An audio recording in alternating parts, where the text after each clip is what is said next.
The gaming industry has changed dramatically over the last decade. In the past, gamers had to visit a game store, pick up a physical copy, and bring home a box containing a disc.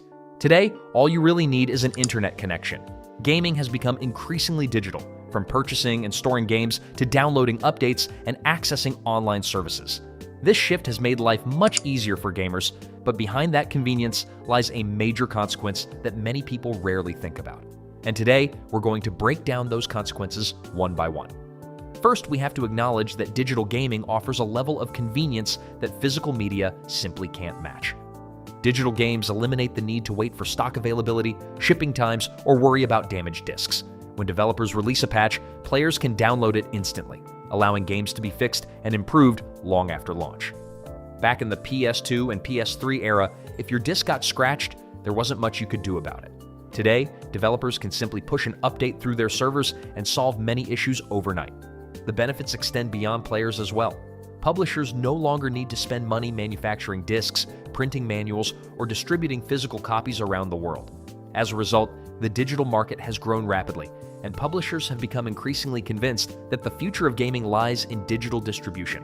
However, while the gaming industry's digital transformation has made gaming more convenient, it has also opened the door to a significant risk that many people rarely consider: complete dependence on digital platforms.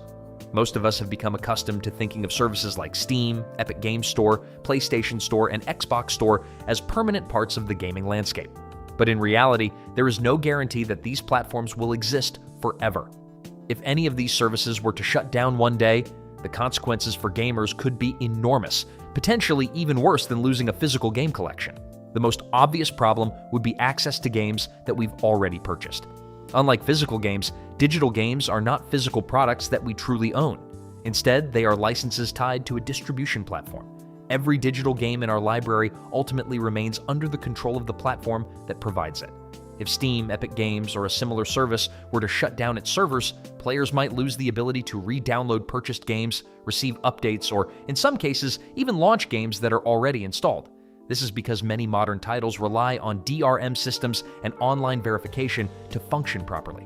While it's possible that some platforms could release a final patch allowing games to run completely offline, there is no guarantee that such a solution would ever be provided. Ultimately, everything depends on the company's policies, not on the rights of the consumer who purchased the game in the first place. Beyond ownership concerns, digital game pricing has also become a major topic of debate among gamers. In theory, digital games should be cheaper. After all, there are no manufacturing costs, no physical distribution, no packaging, and no logistics involved.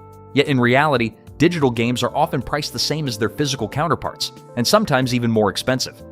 Many gamers feel as though they're paying the same amount or even more while receiving less in return. There's no box, no disc, no resale value, and no physical item to display as part of a collection. Despite these concerns, publishers continue to argue that pricing reflects global market standards. As a result, many players feel that gaming is becoming increasingly commercialized, with consumer benefits taking a backseat. Another major consequence of digitalization is the growing dependence on servers and DRM systems.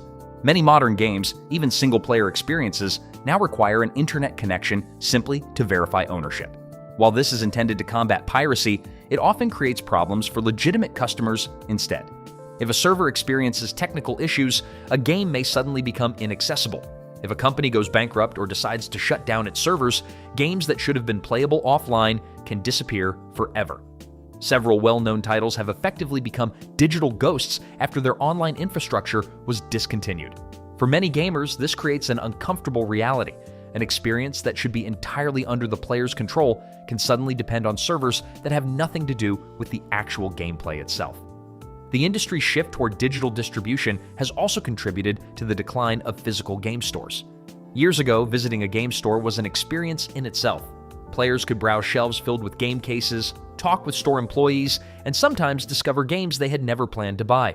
These stores often served as gathering places for local gaming communities, where players exchanged recommendations, news, and experiences.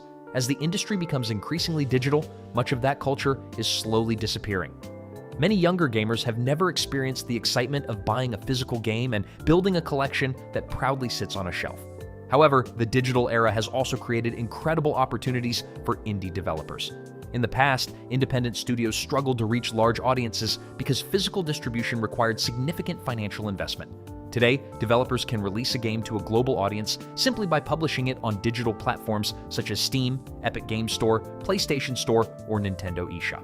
This has dramatically lowered the barrier to entry and allowed countless indie games to find success, something that would have been far more difficult during the era of physical-only distribution. However, digitalization has also changed the way publishers generate profit. With digital games, companies can collect vast amounts of player data, including play habits, session lengths, online activity, and even which in-game items are purchased most frequently. This information is then used to design microtransactions, battle passes, and live service systems that maximize player engagement. As a result, the goal of many modern games is no longer just to provide a memorable experience. Increasingly, the objective is to keep players engaged for as long as possible, creating more opportunities for additional spending. Because of this, many modern titles feel less like traditional products and more like ongoing services. This brings us to an important question. Will the future of gaming become completely digital? Many industry analysts believe that this direction is inevitable, but it is unlikely to happen overnight. There is still a strong market for collectors who love physical copies. Many regions around the world continue to face limited internet access, and countless gamers remain skeptical of digital ownership and licensing systems. Nevertheless, the industry is clearly moving in that direction. Every year, fewer physical games are released, while digital storefronts and subscription services continue to grow. Whether this shift ultimately proves beneficial or harmful in the long run remains uncertain. What is clear, however, is that the course of the industry has already been set. So what do you think? Do you believe the digitalization of gaming brings more benefits than risks, or do you think the dangers outweigh the convenience? Let us know your thoughts in the comments below. If you enjoyed this video, don't forget to like, share, and subscribe to support the channel and help it continue growing. Thank you for watching, and we'll see you in the next video.